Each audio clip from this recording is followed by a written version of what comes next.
Hello friends and welcome to the Exams Made Simple. So we are back again with the news analysis revision and ये revision है 7 से लेके 15 तारीख तक के न्यूज एनालिसिस का, जिसमें हम पूरी एनालिसिस का मतलब जो भी इंपॉर्टेंट हुआ है घटा है वो सारी चीजें हम डिस्कस करेंगे। नोट्स मैंने इसके बनाए हैं और temscience.com पे आज आपको अपलोड मिल जाएंगे, तो आप देख सकते हैं वहां पे आपको एनालिसिस में के साथ साथ आपको नोट्स में मिल जाएंगे, ठीक है ना। सबसे पहले स्टार्ट करते हैं बीच में, क्योंकि नोबेल प्राइज की बहुत सारी न्यूज आर्टिकल्स आए थे, तो सबसे पहले हम देख लेते हैं नोबेल प्राइज की पहली न्यूज जो है वो हान कैंग के बारे में है। Nobel prize in literature. And Han Kang कहाँ से आती है? She is from South Korea, South Korean author है। And she started as a poet in 1993 and उन्होंने पहला जो उनका वर्क था वो था love of Yeosu, love of Yeosu. ये वो वाला 1995 में उन्होंने स्टार्ट किया था, मुझे वो याद आ जाता है, हालेलुया वाले आ जाते हैं। तो फेमस वर्क अगर हम बात करें तो इनके the vegetarian, the white book, human acts and Greek lessons, these are some of the works, है ना। क्वेश्चन यूपीएससी पूछना चाहेगा तो पूछ सकता है कि ये वर्क्स इनमें से किसके हैं, या जो इस बार के नोबेल प्राइज विनर इनमें से कौन सा वर्क उनका नहीं है या कौन सा वर्क उनका है। तो इस तरीके से क्वेश्चन आ सकता है, तो please make sure you remember this, ठीक है ना। 2023 का भी नोबेल आपको बता दूं तो जॉन फोसे, नॉर्वेजियन राइटर थे, इनको दिया गया था 2023 का, ठीक है। दूसरा जो नोबेल प्राइज इंपॉर्टेंट है वो है केमिस्ट्री का नोबेल प्राइज। केमिस्ट्री का नोबेल प्राइज 3 लोगों को मिला है। हाफ मनी मिली है केवल डेविड बेकर को, और अदर हाफ मिली है इन दो लोग को, डेमिस हेसाबिस को और जॉन एम जंपर को, ठीक है ना। तो डेविड बेकर और Demis Hassabis and John M Jumper. तो अब इन्होंने क्यों क्या ऐसा किया था ग्राउंड ब्रेकिंग कि इनको ये दिया गया है? तो सबसे पहले देखो, दो इसमें चीजें, एक तो क्या है, एक व्यक्ति है जो प्रोटीन का स्ट्रक्चर डिटरमाइन कर रहा है, किसी भी प्रोटीन का स्ट्रक्चर डिटरमाइन कर ले रहा है, और दूसरा व्यक्ति ऐसा है जो कोई भी प्रोटीन क्रिएट कर रहा है सिंथेटिकली, ठीक है ना। तो जो क्रिएट करने वाला व्यक्ति वो है डेविड बेकर। आप उनको कोई भी प्रोटीन दे दो, उसका स्ट्रक्चर बता दो, तो उसको सिंथेटिकली प्रोड्यूस कर सकते हैं, ठीक है ना। You can synthetically produce that thing. And दूसरे जो है आपके Demis Hassabis and John M Jumper, उनका क्या काम है? He is recognising the and predicting the protein structure using the AI, artificial intelligence के माध्यम से वो प्रिडिक्ट कर पा रहे हैं what will be the structure. तो वो प्रिडिक्ट करके बताते हैं और ये इनको क्रिएट कर देते हैं। तो ये that is the beauty of this award. तो I hope you got clarity. अगला जो इंपॉर्टेंट है वो नोबेल प्राइज फिजिक्स का। ये हॉफील्ड और हिंटन को दिया गया था। तो किसको किसको दिया था? John J Hopfield and Geoffrey E Hinton को दिया गया है। And they have been given this for their pioneering work in machine learning, है ना, specifically in the field of artificial neural network. तो एएनएन जो है, आर्टिफिशियल न्यूरल नेटवर्क जो है, मशीन लर्निंग जो है, उसमें John J Hopfield and Geoffrey E Hinton को दिया गया है ना। मॉडर्न जो एआई टेक्निक्स हैं, आर्टिफिशियल न्यूरल नेटवर्क्स हैं, उनको और ज्यादा आगे बढ़ाने में ये इन्होंने मदद की है, ठीक है ना। तो जैसे जॉन जे हैफील्ड इन्होंने डेवलप किया है Hopfield network, which is a model which functions like a memory system, ठीक है ना, जो कि इमेजेस को रिकॉल कर सकता है एंड इन्फॉर्मेशन को रिकॉल कर सकता है, ठीक है। एंड हॉफील्ड नेटवर्क जो है, इसमें नोड्स होते हैं, it is similar to the pixels of an image. ये सारी चीजें आप याद रख सकते हैं। नोबेल प्राइज मेडिसिन का जो मिला था वो एम्ब्रोज और रुफकुन को मिला था for their micro RNA discovery. किसको किसको मिला? Ambros and Ruvkun for their micro RNA discovery. तो विक्टर एम्ब्रोज नाम याद रखिएगा और गैरी रवकुन नाम याद रखिएगा। माइक्रो आरएनए, MIRNA क्या होता है? It has a very important role in regulating the gene activity. जब जीन कॉपी हो जाते हैं उसके बाद रेगुलेट करने में जीन्स को ये माइक्रो आरएनए बहुत बड़ा रोल प्ले करते हैं, वो इन्होंने डिस्क्राइब किया था। जीन रेगुलेशन का मतलब क्या है पहले अपन ये समझ लें। तो जीन रेगुलेशन का क्या मतलब होता है कि देखो, जीन्स तो नॉर्मली ब्लूप्रिंट है ना, हर सेल का कैसे फंक्शनिंग होगा, क्या उसमें कैरेक्टरिस्टिक्स हैं, तो they are the blueprints of every cell, है ना। अब क्या होता है, कई बार सेल्स के अंदर सेम जीन्स होते हैं बट दे बिहेव डिफरेंटली, है ना। जैसे कि मसल सेल्स जो होती हैं, जो नर्व सेल्स होती हैं, they have unique characteristics because only specific genes are activated in each cell type. तो इस तरीके से सेल टाइप सेम हो सकता है, उसके अंदर जीन सेम हो सकता है, लेकिन उसका जो फंक्शनिंग है वो अलग अलग होती है बिकॉज ऑफ द एक्टिवेशन की किस तरीके के जीन्स एक्टिवेटेड है उसके अंदर, ठीक है ना। तो यही जो एक्टिवेशन है सेलेक्टिव जीन्स का, इसी को हम बोलते हैं जीन रेगुलेशन, कि भैया कौन से सेल में कौन सा जीन एक्टिव रहेगा, नर्व सेल में कौन सा एक्टिव रहेगा, मसल सेल में कौन सा एक्टिव रहेगा, ये जीन रेगुलेशन का काम है। अब माइक्रो आरएनए क्या होते हैं, basically they are refers to small RNA molecules, लगभग 22 न्यूक्लियोटाइड्स की लेंथ होती है इनकी, and they regulate this gene expression को रेगुलेट करने का काम करते हैं, and they bind with the messenger RNA. याद रखिएगा माइक्रो आरएनए क्या करते हैं, खुद को बांध लेते हैं, किसके साथ, अपने आप को मैसेंजर आरएनए के साथ बांध लेते हैं, एंड मैसेंजर आरएनए वो मॉलिक्यूल है जो कि कैरी करता है जेनेटिक इंफॉर्मेशन को from DNA to the cell protein, DNA से सेल प्रोटीन तक कैरी करने वाला, जो कैरेक्टरिस्टिक को कैरी करने वाला है वो है मैसेंजर आरएनए। उसके साथ माइक्रो आरएनए खुद को बाइंड कर लेते हैं, फिर वो क्या करते हैं, अपना रेगुलेशन, जीन रेगुलेशन का काम करते हैं। ठीक है, तो इनको for the discovery of micro RNA Ruvkun को और एम्ब्रोस को दिया गया है। ठीक है, देन हम नोबेल पीस प्राइज की बात कर लें फॉर डिसआर्मामेंट, तो ये निहोन हिदांक्यो को दिया गया है। तो Nihon Hidankyo has won the 2024 Nobel Peace Prize for Disarmament। ठीक है ना, he is a Japanese organisation comprised of survivors of the atomic bombings known as hibakusha.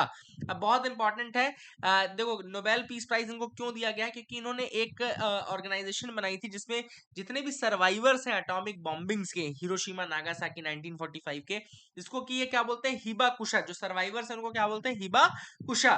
तो he has done a lot of work in that field and for raising the global awareness about the devastating effects of the nuclear weapons इनका role रहा है, तो that is the reason why he has been given this award। Hibakusha एक term जो आपको अलग से अपने नोट्स में ऐड कर लेना है, बिकॉज यूपीएससी ऐसे टर्म्स को जरूर पूछ सकता है। हिबाकुशा क्या होता है, it's a Japanese term for survivor of the atomic bombing. तो हिबाकुशा एक जापानीज टर्म है for the survivor of the atomic bombing. ठीक है ना, एक और टर्म याद रखिएगा, निहोन हिदांक्यो के कारण ही फेमस हुआ है, वो है न्यूक्लियर टैबू। याद रखिएगा, what is this nuclear taboo, तो what is this, it's a widely held belief that the use of nuclear weapon is morally unacceptable. तो मोरली अनएक्सेप्टेबल है यूज ऑफ न्यूक्लियर वेपन, इसको हम बोलते हैं nuclear taboo. This is because of the Nihon Hidankyo. I hope you got clarity regarding that as well.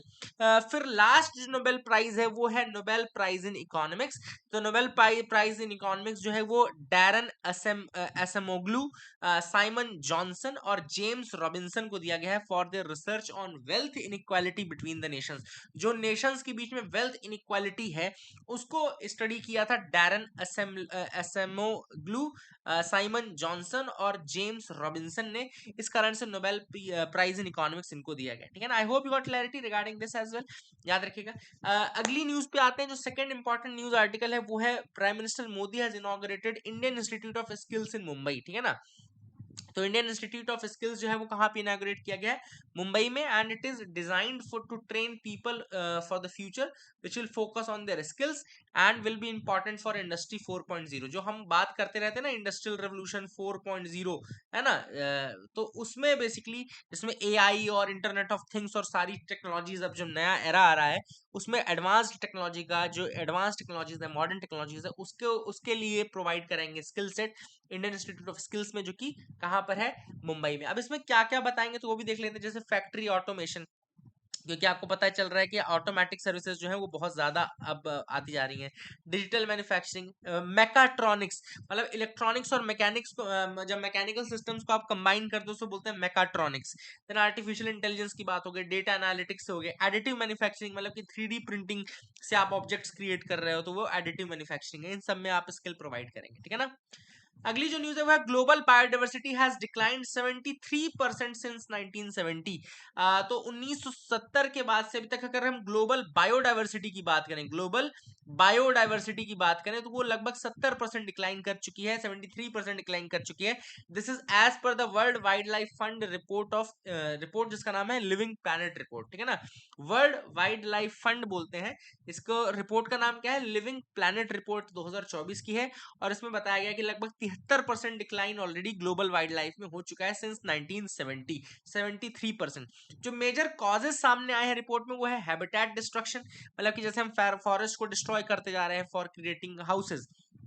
Then over exploitation of the resources, over hunting हो गई, over fishing हो गई, water logging हो गई, then pests and invasive species हो गए, और climate change and pollution. तो these are the major reasons for this. बात कर लेते हैं World Wildlife Fund for Nature की। तो it's international non governmental NGO, यानी कि नॉन गवर्नमेंटल ऑर्गेनाइजेशन है। इसका फॉर्मेशन हुआ था 1961 में। The mission is to conserve nature and reduce the most pressing threats, जो कि नेचर को प्रेसिंग थ्रेट्स उनको दूर करना, ये भी इसका एम है। 100 से ज्यादा कंट्रीज में ये काम करता है, बहुत सारे इसके वॉलंटियर्स हैं। एनजीओ है, याद रखिएगा, ऑफिसर, लेकिन गवर्नमेंट सपोर्ट मिलता है इनको।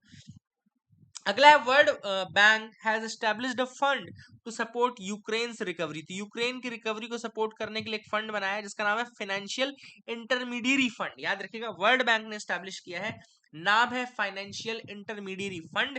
This is for helping Ukraine to rebuild faster and rebuild better, है ना। इसमें कौन कौन सी कंट्रीज कंट्रीब्यूट करेंगे? तो countries like USA, Canada, Japan, they will be providing humanitarian support to this through this financial intermediary fund. I hope you will remember this as well, financial intermediary fund, ठीक है ना। Fund की बात करें तो world bank executive board ने approve किया इस फंड को, and this is also aligned with G7 commitment. तो G7 ने भी कमिटमेंट किया था, and Russia was the only country that opposed this decision during the vote. Vote के टाइम पे रशिया एकमात्र कंट्री जिसने अपोज किया है। अगला जो टॉपिक है वो है नासा के यूरोपा क्लिपर मिशन के बारे में, which aims to discover alien life. और अब ये 10 अक्टूबर की एक्चुअली न्यूज थी, जिसमें नासा ने कहा था, 8 अक्टूबर की न्यूज थी, जिसमें नासा ने कहा था कि 10 अक्टूबर को वो लॉन्च करेंगे Europa Clipper mission, which will be a landmark mission which will explore Europa. Europa क्या है? It is one of the Jupiter's moon, है ना। तो अपन एक बार काम करते हैं, जुपिटर के सारे मून्स देख लेते हैं। जुपिटर मून्स, वैसे मैंने आपको कई बार बताया, आईओ करके एक मून है ना। एक देखो यूरोपा है, गैनीमेड सबसे बड़ा है। देन यहाँ पे आपको कैलिस्टो भी दिख रहा होगा, कैलिस्टो, गैनीमेड, यूरोपा, आईओ, ये नाम आप जरूर याद रखिएगा। लगभग 79 नोन मून्स हैं यूरोपा आपके जुपिटर के, ठीक है ना। एंड कुछ मून्स जैसे कि आईओ, यूरोपा, गैनीमेड और कैलिस्टो, जो ये चार आपको दिख रहे हैं ना, आईओ, यूरोपा, गैनीमेड और कैलिस्टो, ये गैलीलियो ने डिस्कवर किए थे 1610 में। 1610 में गैलीलियो ने इनको डिस्कवर कर लिया था। तो ये भी थोड़ा कुछ फन फैक्ट्स के रूप में आप देख सकते हैं। नासा का लार्जेस्ट स्पेसक्राफ्ट बनाया गया है for this Europa Clipper mission, और मेन ऑब्जेक्टिव जो है यूरोपा क्लिपर मिशन का is to determine whether life could exist in the ocean throughout in Europa's thick ice crust और नॉट, है ना। तो ये एक इंपॉर्टेंट चीज है, and that is one thing which is important. बाकी जो हमको मिलेगी इन्फॉर्मेशन उसके बाद देख लेंगे। India inaugurates Asia's largest Cherenkov telescope in Ladakh. तो हैनले लद्दाख में जो जगह है, वहां पे हमने एक मेस, याद रखिएगा मेस, नाम याद रखिएगा MACE, this is MACE, MACE, major atmospheric Cherenkov experiment, major atmospheric Cherenkov experiment which is Asia's largest imaging Cherenkov telescope. इसको इनॉग्रेट किया गया है at an altitude of 4300 metres, और इसको डेवलप किया है बार्क, यानी भाभा एटॉमिक रिसर्च सेंटर ने इसको डेवलप किया है in collaboration with Indian industries, ठीक है ना। तो बार्क ने किया है।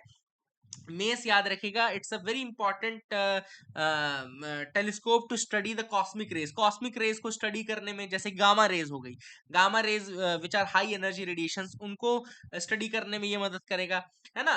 एंड गामा रेज किस तरीके से एटमॉस्फेयर के साथ इंटरेक्ट करते हैं, किस तरीके से जो how they create particles that emit flashes of light, है ना। तो मतलब गामा रेज क्या होती है, जब वो पार्टिकल्स के साथ इंटरेक्ट करते हैं तो दे एमिट फ्लैशेस ऑफ लाइट, उसी फ्लैशेस ऑफ लाइट को चेरनकोव रेडिएशन बोलते हैं। अब चूंकि ये जो टेलीस्कोप है ये भी गामा रेज को स्टडी करने में मदद करेगा, इसलिए इसको चेरनकोव टेलीस्कोप हम बोल रहे हैं, ठीक है ना। तो याद रखिएगा MACE, that is one important thing which is there. Hanle को ही क्यों चुना गया? Because of its clear skies, low level of light pollution, ये सारी रीजंस हैं कि क्यों हमने हेनले को चुना है। अगला जो टॉपिक था वो था चाइना की anaconda strategy. What is this anaconda strategy of China? तो अभी कल आपने न्यूज में देखा होगा, कल के न्यूज़पेपर में आया था, अगर आपने नहीं देखा तो मैं आपको दिखा दूंगा कि लगभग 125 फाइटर शिप्स जो थे, देवर अराउंड ताइवान, ताइवान के इधर उधर घुमा घुमा के वो डराने की कोशिश किया जा रहा था उसको, ठीक है ना। किसको? ताइवान को। अब यही अप्रोच जो है इसको एनाकोंडा स्ट्रेटजी बोलते हैं, जो चाइना करता है, मतलब कि अपनी मिलिट्री प्रेजेंस को इतनी बढ़ाता है, जैसे धीरे धीरे सांप एनाकोंडा आपने देखा होगा ना, स्लोली वो किस तरीके से कॉन्स्ट्रक्ट करता है, सांस नहीं लेने देता, आपको घेर लेता है, कुंडली मार लेता है, उसी तरीके से कुंडली मारने वाली जो ये टेक्निक है, ये चाइना की टेक्निक है, एनाकोंडा स्ट्रेटजी बोलते हैं, ठीक है ना। WHO honours India for eliminating trachoma as health problem. तो WHO ने अभी इंडिया को कहा कि भैया आपने एलिमिनेट कर दिया ट्रैकोमा को as a public health issue and you are the third country in the South East Asia region to do so. पहली म्यांमार नेपाल थी, दूसरी म्यांमार थी। नेपाल और म्यांमार के बाद इंडिया तीसरी है जिसने ट्रैकोमा को सही कर लिया। ट्रैकोमा होता क्या? तो इट्स अ बैक्टीरियल इन्फेक्शन। जो यूपीएससी पूछेगा वो ये चीज है, कैसा इन्फेक्शन है, बैक्टीरियल है, वायरल है ना। तो इट्स अ बैक्टीरियल इन्फेक्शन और ये अफेक्ट करता है inner lining of the eyelids, आंखों को ये इम्पैक्ट करता है ना। ट्रैकोमा से आप लोग लंग्स वंग से मत कंफ्यूज हो जाएगा, ट्रैकिया से या इनसे कंफ्यूज मत कर लीजिएगा। ट्रैकोमा आंखों को इनर लाइनिंग जो होती है आईलिड्स की, उनको इम्पैक्ट करता है। पुअर हाइजीन और अनफेवरेबल इन्वायरमेंटल कंडीशन के कारण ये होता है, ठीक है ना। ट्रैकोमा याद रखिएगा, आप घर में किसी बड़े बुजुर्ग से पूछेंगे तो उसको पता भी होगा। इंडिया ने नेशनल ट्रैकोमा कंट्रोल प्रोग्राम 1963 में स्टार्ट कर दिया था, फिर उसको national programme to control blindness के साथ मर्ज भी कर दिया था। And that is one thing. And WHO ने इसके लिए सेफ स्ट्रेटजी निकाली है, SAFE strategy for controlling trachoma. SAFE strategies, S is for surgery, A is for antibiotics, F is for facial cleanliness and E is for environmental hygiene. तो साफ सुथरे रहो, आप ट्रैकोमा से बचे जाओगे। और इंडिया एलिमिनेट इन्फेक्टिव ट्रैकोमा जो है, इंडिया ने ऑलरेडी इन्फेक्टिव ट्रैकोमा को 2017 में कर लिया था, लेकिन अभी हमने पब्लिक हेल्थ इश्यू के रूप में इसको एलिमिनेट कर दिया है। अगला जो टॉपिक है वो है मार्बर्ग वायरस डिसीज। अब क्या है मार्बर्ग वायरस डिसीज? तो रवांडा जो है it is currently experiencing the Marburg outbreak, है ना। रवांडा में ये देखने को मिला। रवांडा एक अफ्रीकन कंट्री, आपको पता होगा। ये मार्बर्ग डिसीज एक वायरल डिसीज है, it's a viral disease. Viral virus होता है, मार्बर्ग वायरस होता है जो कि कॉज करता है। और पहली बार ये 1967 मार्बर्ग जर्मनी में देखने को मिली थी, इसी कारण से इसका नाम मार्बर्ग डिसीज रखा गया है। It is related to Ebola and both are filovirus family से ये बिलोंग करते हैं, दोनों इबोला वाले से ही है। एंड बैट्स के थ्रू ये भी स्टार्ट हुआ था। मार्बर्ग इनिशियली जो फैलता है वो रूसेटस बैट्स के थ्रू फैलता है। एंड एक बार व्यक्ति इन्फेक्ट हो जाए तो फिर डायरेक्ट कांटेक्ट या बॉडीली फ्लूइड में जो भी आएगा, वॉमिट, ब्लड, यूरिन या सेक्सुअल कांटेक्ट, वहां से वो फैल सकता है, ठीक है ना। मार्बर्ग की ये सिम्टम्स हैं, 2 से 21 दिन के अंदर अपीयर होते हैं। High fever, severe headache, muscle pain, watery diarrhoea, stomach pain, vomiting. अगला टॉपिक है Bihar gets approval for the second tiger reserve in Kaimur. तो सेंट्रल गवर्नमेंट ने ग्रांट कर दिया है temporary approval for establishing Bihar second tiger reserve. Kaimur district है बिहार में। वैसे कैमूर आपको मध्य प्रदेश में भी एक जगह मिलेगा, कैमूर पहाड़ियां मिलती हैं कैमूर की, लेकिन एज अ डिस्ट्रिक्ट ये आपको केवल और केवल बिहार में मिलेगा। और वहीं पे ये सेकंड टाइगर रिजर्व जो है वो स्टार्ट किया जाएगा। टाइगर रिजर्व के रिगार्डिंग आपको ये पता होगा कि इंडिया में एक बॉडी है national tiger conservation authority, NTCA, जिसके अप्रूवल के बाद ही हम टाइगर रिजर्व स्टैब्लिश करते हैं। तो एनटीसीए की टेक्निकल कमेटी ने अप्रूवल किया था अभी रिसेंटली, उसके बाद अभी इन्वायरमेंट फॉरेस्ट क्लाइमेट मिनिस्ट्री जो है उसने भी इसका अप्रूवल दे दिया है। कैमूर वाइल्ड लाइफ सेंचुरी को एक टाइगर रिजर्व में कन्वर्ट किया जाएगा। Already Kaimur wild life sanctuary है, उसको कन्वर्ट किया जाएगा टाइगर रिजर्व, ठीक है ना। बिहार एग्जिस्टिंग अभी जो टाइगर रिजर्व है वहां पे वो है वाल्मीकि टाइगर रिजर्व। याद रखिएगा वहां पे कितने हैं, वाल्मीकि टाइगर रिजर्व है। टोटल 54 टाइगर रिजर्व है इंडिया में, और अब बढ़ जाएगा, ठीक है ना। वाल्मीकि टाइगर रिजर्व के बाद एक और कैमूर मिल जाएगा। Assam has launched Nijut Moina scheme. तो निजुत मोइना स्कीम है which is combating child marriage. याद रखिएगा चाइल्ड मैरिज को कॉम्बैट करने के लिए इसको बनाया गया है। और इसमें उन्होंने लगा कि भाई मंथली हम सपोर्ट देंगे गर्ल स्टूडेंट को, अगर आप पढ़ाई करवाते हो ना, तो 1000 रुपए girls of 11th-12th, 1250 for girls of a degree and 2500 for girls who are doing PG. तो गर्ल्स को पढ़ाओ, शादी मत करो, दिस इज व्हाट। तो चाइल्ड मैरिज को रोकने के लिए निजुत मोइना स्कीम ये बनाई गई है असम गवर्नमेंट के द्वारा। इसको भी आप याद रख सकते हैं, केस स्टडी के रूप में मेंशन कर सकते हैं, कभी कोई आंसर राइटिंग में अच्छा क्वेश्चन आया तो आप उसमें मेंशन कर सकते हैं। अगला टॉपिक है prime minister attended the 19th east Asia summit. तो ईस्ट एशिया समिट जो है प्राइम मिनिस्टर ने अटेंड किया है 19th अभी। ईस्ट एशिया समिट एक की डायलॉग फोरम है जिसका स्टार्टिंग हुआ था 2005 में। याद रखिएगा 2005 में ईस्ट एशिया समिट बनाया गया था। मेंबर्स याद रखिएगा इसमें 18 मेंबर्स हैं, जिसमें 10 तो आसियान के मेंबर्स हैं। आसियान के कौन कौन से? Brunei, Cambodia, Indonesia, Laos, Malaysia, Myanmar, Philippines, Singapore, Thailand और वियतनाम। और 8 और अलग मेंबर्स हैं, Australia, China, India, Japan, New Zealand, Russia, south Korea, United states. अब देखो ये एक बहुत इंपॉर्टेंट ग्रुपिंग है जिसमें चाइना, रशिया और यूएसए और इंडिया चारों आती हैं। तो ये इसलिए भी इंपॉर्टेंट है ईस्ट एशिया समिट, क्योंकि इसमें रशिया भी आता है, चाइना भी आता है, यूएसए भी आता है। और क्वेश्चन इस पे ऑलरेडी पूछा गया है, 2017 में क्वेश्चन ऑलरेडी पूछा गया है, फिर से पूछ सकता है, ठीक है ना। तो याद रखिएगा। आई hope you got clarity regarding that. काफी रोल भी बड़ा है ईएस का भी, स्पेशली जो साइबर सिक्योरिटी कोविड के बाद और क्लाइमेट चेंजेस है उसको देखते हुए। Nile nations agree on water sharing without Egypt's nod. तो जो रीजनल ग्रुप है 10 नाइल बेसिन कंट्रीज का, उन्होंने एग्रीमेंट कर लिया है for water sharing from the Nile river despite Egypt's opposition. तो अपोजिशन कर रहा था इजिप्ट, लेकिन उन्होंने एग्रीमेंट कर लिया है। अफ्रीकन यूनियन ने कंफर्म कर दिया है इस कोऑपरेटिव फ्रेमवर्क को, है ना। एंड साउथ सुडान ने भी इस ट्रीटी को ज्वाइन कर लिया है। और इसको याद रखिएगा, नाइल बेसिन इनिशिएटिव बोला जा रहा है। क्या नाम दिया रहा है? Nile basin initiative, NBI, Nile basin initiative बोल रहे हैं। एंड अकॉर्ड इसको रेटिफाई कौन कौन सी कंट्रीज ने किया है, याद रखिएगा।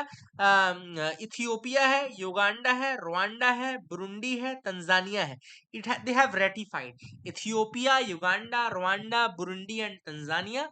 इजिप्ट और सूडान ने रिफ्यूज किया, कॉन्गो ने एब्सटेन किया एंड केन्या ने अपनी सबमिट नहीं किया है। तो ये 10 कंट्रीज हैं, इनके नाम याद रखना। These are Nile basin countries, और इसको नाइल बेसिन इनिशिएटिव बोला जा रहा है, नाइल रिवर का पानी ट्रांसफर करने के लिए, एक दूसरे के साथ शेयर करने के लिए, याद रखिएगा। अच्छा, नाइल रिवर आपको पता है, नाइल रिवर का सोर्स जो है वो इजिप्ट से ही है, काफी पुरानी है, ये आपको पता होना चाहिए।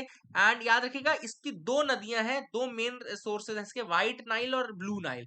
व्हाइट नाइल जो है वो लेक विक्टोरिया से ओरिजिन होती है, और आपका ब्लू नाइल इथियोपियन हाईलैंड से ओरिजिन होती है, फिर वो मर्ज होती है तब आपकी ये बनती है ना। बाकी इनकी ट्रिब्यूटरीज हैं, आप देख सकते हैं कुछ कुछ नाम, कागेरा, सोबत, अतबारा, तकीज, अकागेरा, बहर अल जबल, ये सब याद रख सकते हैं। अगला है फ्रेंच बेल्ट टाइटनिंग प्लान। अब ये फ्रेंच बेल्ट टाइटनिंग प्लान क्या है? तो अगर देखो, एक क्वेश्चन पूछ सकता है, बेल्ट टाइटनिंग प्लान किस कंट्री का भी रिसेंटली नाम आया? तो फ्रेंच का है ना। हालांकि कोई भी कंट्री करती है इसको, लेकिन उसका नाम बेल्ट बेल्ट टाइटनिंग फ्रेंच ने दिया है। मेन क्या है बेल्ट टाइटनिंग का? मतलब ये है कि भैया अपने खर्चे को कम करो, बेल्ट टाइट कर लो, खर्चे को कम कर दो, टैक्स को बढ़ा दो, लेबर मार्केट में रिफॉर्म करो और पेंशन मार्केट में रिफॉर्म करो। तो labour market reform, pension reform, retirement age बढ़ा दो, जैसे कि पेंशन बेनिफिट घटा दो, रिटायरमेंट एज बढ़ा दो, कुल मिलाकर के एक्सपेंडिचर कम करना है और आपका रेवेन्यू बढ़ाना है। उसके लिए यही यही बेल्ट टाइटनिंग प्लान है। काफी लोग इसका अपोज भी कर रहे हैं, है ना। That is one thing. आज का पेपर अगर आप देखेंगे, जैसे कि मैं आपको दिखा भी देता हूँ ताकि आपको ये ना लगे कि मैं अपने मर्जी से आपको पूरा पढ़ाता जा रहा हूँ, ऐसा नहीं है। अगर आप आज का पेपर देखेंगे तो जैसे ये मैंने आज के पेपर्स लिया, Acemoglu, Johnson and Robinson Nobel prize economics की बात अपन ने की थी, ठीक है ना। इसके बाद अगर अभी आगे और देखें आज के पेपर को, तो यहाँ पे आपको ये वाला तो न्यूज इंपॉर्टेंट नहीं था। हाँ, यहाँ पे आज मैं आपको गिग वर्कर्स का बताऊंगा, अभी एडिटोरियल में डिस्कस भी करेंगे, तो काफी उसमें गिग वर्कर्स के बारे में भी अपन डिस्कस करेंगे। इसके अलावा जैसे मैं आपको सैमसंग के जो वर्कर्स हैं, उस कारण से जो कुछ केसेस हैं सुप्रीम कोर्ट के फॉर राइट टू स्ट्राइक, उसके बारे में बात करूंगा। हेबर बॉश प्रोसेस देखो आज आई थी, तो वही अगला जो टॉपिक हम हेबर बॉश प्रोसेस ही पढ़ने जा रहे थे। तो आप यहाँ देख सकते हैं हेबर बॉश प्रोसेस क्या है। तो it's a chemical process which is used to synthesise ammonia from nitrogen and hydrogen. तो जो नाइट्रोजन है और हाइड्रोजन है आपका, है ना, तो वहां से हम अमोनिया बनाते हैं, यानी कि NH3 बनाते हैं। ये जो इंडस्ट्रियल प्रोसेस है, यहाँ पे 2 कर दो, यहाँ पे 3 कर दो, तो यहाँ पे आपको बन गई ये बैलेंस इक्वेशन हो गई, 2NH3 हो गई। तो ये आपकी जो प्रोसेस है इसको बोलते हैं क्या? हेबर बॉश प्रोसेस, एक chemical process which will synthesise nitrogen and hydrogen into ammonia, ठीक है ना। इसको याद रखिएगा, Fritz Haber and Carl Bosch ने 1909 में बनाया था, और ये बाद में बहुत काम आई एटॉमिक बम बनाने के भी। तो इस कारण से भी काफी लोग Fritz Haber and Carl Bosch को बुरा भला भी कहते हैं, लेकिन दे उनका तो नहीं पता था ना भाई। ओपेनहीमर अब जैसे उसने एटॉमिक बम बना दिया, लेकिन एटॉमिक बम ओपेनहीमर युद्ध के लिए तो नहीं बना रहा था, उसका मिसयूज हो गया तो अलग बात है ना। That is one thing. अब इसमें प्रोसेस क्या होती है कि नाइट्रोजन एंड हाइड्रोजन गैसेस को कंबाइन किया जाता है under very high pressure and high temperature. High pressure high temperature use होता है। आयरन को एक कैटलिस्ट के रूप में यूज करते हैं। कैटलिस्ट मतलब जो रिएक्शन को तेज कर दे, फास्ट कर दे। And ammonia is produced is removed from the reaction mixture, and remaining gases जो है उनको रिसाइकल कर लिया जाता है। एप्लीकेशन इसका देखें हेबर बॉश का, तो फर्टिलाइजर फील्ड में है, एक्सप्लोजिव्स में है, रेफ्रिजरेंट में है, फार्मास्यूटिकल्स में है। फर्टिलाइजर फील्ड में है, याद रखिएगा, which is because ammonia is the key component. Explosives में भी अमोनिया का यूज किया जाता है, टीएनटी जो है ट्राई नाइट्रो टूलिन जो होता है उसमें यूज होता है। अमोनिया का यूज रेफ्रिजरेंट में भी करते हैं, फार्मास्यूटिकल्स में भी, बहुत सारी फार्मास्यूटिकल्स में होता है। ये इसका डायग्राम था, वही मैंने हिंदू वाला ही उठाया, तो आप देख सकते हैं। राइट टू स्ट्राइक आज न्यूज में थी, तो उसके 2-3 केसेस हैं, देख लीजिए। एक BR Singh versus Union of India 1989 का केस है, याद रखिएगा, BR Singh versus Union of India case 1989, जिसमें सुप्रीम कोर्ट ने अपहेल्ड किया था राइट टू फॉर्म एसोसिएशन। देखो, ये तो हमें भी पता है कि right to form association already has a fundamental right. अगर आप आर्टिकल 19 पढ़े फ्रीडम का, तो वो उसमें फंडामेंटल राइट है राइट टू फॉर्म एसोसिएशन, लेकिन कुछ उसमें रिस्ट्रिक्शंस जरूर है, रीजनेबल रिस्ट्रिक्शंस इनको बोलते हैं। और ये BR Singh versus Union of India case है। दूसरा जो केस है वो है Rangaswamy versus registrar of trade unions. Rangaswamy versus registrar of trade unions, ये मद्रास हाई कोर्ट ने डिफाइन किया था कि ट्रेड यूनियंस एक्ट जो है उसका एम है organizing labour for collective bargaining. हालांकि इसमें राइट टू स्ट्राइक के बारे में कुछ नहीं था, लेकिन ट्रेड यूनियंस के बारे में जरूर मद्रास हाई कोर्ट ने कहा था, Rangaswamy versus registrar trade unions. इसके अलावा इंडस्ट्रियल डिस्प्यूट्स एक्ट में भी ये लिखा गया है, देखो, कि right to strike is a legal right. हालांकि रीजनेबल रिस्ट्रिक्शंस है, ये कोई फंडामेंटल राइट नहीं है। देखो, इसमें दो चीजें क्लियर है, एक तो राइट टू स्ट्राइक जो है वो हमारा फंडामेंटल राइट नहीं है, लीगल राइट है ना, but there are certain restrictions which are there, जिनको रीजनेबल रिस्ट्रिक्शंस हम कहते हैं, ठीक है ना। सुप्रीम कोर्ट ने भी कहा है कि आपके पास राइट टू फॉर्म एसोसिएशन है under article 19(1)(c), but restrictions वहां पे भी आपकी हो सकती हैं in order to protect public order, morality, sovereignty and integrity, ठीक है ना, and they must be logical and not arbitrary, ये तो अंडरस्टूड है, ठीक है। और ट्रेड यूनियन ऑब्वियस सी बात है आपको एक बार्गेनिंग पावर देते हैं। गिग वर्कर्स के बारे में जो आया था, तो उसमें गिग वर्कर्स होते क्या है, basically they are individuals who are independent and contract basis पे काम करते हैं। प्लेटफॉर्म वर्कर्स भी कहा जाता है इनको, इसलिए प्लेटफॉर्म वर्कर्स भी बोलते हैं कुछ लोग, है ना। ऑनलाइन प्लेटफॉर्म जैसे स्विगी, जोमैटो, ये सब चीजें हैं, ये इनको एम्प्लॉय कराती हैं। ऊबर हो गया, है ना, इस तरीके से। तो अब देखो, मैं आपको यहाँ पे आज एडिटोरियल में बहुत अच्छी चीजें आई थी, क्यों न्यूज में था। न्यूज में इसलिए था क्योंकि union ministry of labour and employment जो है ना, वो एक ड्राफ्ट कर रही है एक नेशनल लॉ। याद रखिएगा, union ministry of labour and employment is drafting a national law, जो कि इनकॉर्पोरेट करेगा गिग वर्कर्स को और उनको कुछ सोशल सिक्योरिटी स्कीम्स में प्रोवाइड कराएगा। सोशल सिक्योरिटी इनको है नहीं गिग वर्कर्स को अभी तक, है ना, तो याद रखिएगा, अब इनको प्रोवाइड कराने के लिए union ministry of labour and employment जो है, it is drafting a national law, जो कि इनको प्रोवाइड करेंगे। एंड एग्रीगेटर्स जो रहेंगे, जो मतलब ये प्लेटफॉर्म्स हैं, they will be required to contribute to some social security fund, एक सोशल सिक्योरिटी फंड बनाया जाएगा, ठीक है ना। एंड गवर्नमेंट ने ये भी कहा है कि वो गिग वर्कर्स की डेफिनेशन को मतलब रिवाइज भी करेंगे, है ना। अब प्रपोज लेजिस्लेशन में क्या क्या है, देखो, तो लेजिस्लेशन जो है वो एक वेलफेयर बोर्ड मॉडल के रूप में काम करेगा। एक वेलफेयर बोर्ड बनाया जाएगा एंड एक सिक्योरिटी सोशल सिक्योरिटी फंड बनाया जाएगा for the gig workers. Gig workers will be mandated to register in that. Aggregators को ये कहा जाएगा कि भाई 14 दिन का नोटिस देने के बाद ही आप उनको टर्मिनेट कर सकते हैं। एंड डिस्प्यूट रेजोल्यूशन मैकेनिज्म बनाया जाएगा। एग्रीगेटर्स का रोल बढ़ाया जाएगा सोशल सिक्योरिटी स्कीम में, जो सोशल सिक्योरिटी फंड है उसमें कंट्रीब्यूट करना पड़ेगा। इसके अलावा उनको ई श्रम पोर्टल में भी रजिस्टर करना पड़ेगा, और ई श्रम पोर्टल में जो वर्कर्स रजिस्टर हैं, they are eligible for life and accidental insurance also. इसके अलावा आपको बता दूं कि इंडिया के पास अभी 4 लेबर कोड्स हैं, जिसमें से केवल सोशल सिक्योरिटी कोड है जो कि मेंशन करता है गिग वर्कर्स को और प्लेटफॉर्म वर्कर्स के बारे में, और इसको एक इनफॉर्मल सेक्टर वर्कर का सबसेट के रूप में कैटेगराइज करता है। क्योंकि कैटेगराइजेशन इतना ज्यादा सही नहीं है, इसी कारण से उनको कोई स्कीम भी नहीं मिल पाती। They are categorized as a subset of informal sector workers, ठीक है ना। तो all this things are there. बहुत सारे इश्यूज हैं, they are miscategorized as independent workers और कॉन्ट्रैक्टर्स, ये मिस कैटेगराइजेशन है ना, तो इसी कारण से इनको नहीं मिल पाता। Social security code accepts there this deception and includes gig workers in the informal sector. Social security code में हालांकि गिग वर्कर्स को इनफॉर्मल सेक्टर में इंक्लूड किया गया है, ना कि इंडिपेंडेंट वर्कर या कॉन्ट्रैक्टर, जो हम डेफिनेशन बोलते हैं ना, इधर इंडिपेंडेंट वर्कर्स एंड ऑल, ये गलत है, इसी कारण से इनको कोई स्कीम का बेनिफिट नहीं मिल पा रहा है। तो this was the analysis for 15th and other days, जो भी इंपॉर्टेंट था मैंने आपको बता दिया। आई hope you got clarity regarding this. आप इसको जरूर मतलब देखें और शेयर करें। Thank you, have a nice day.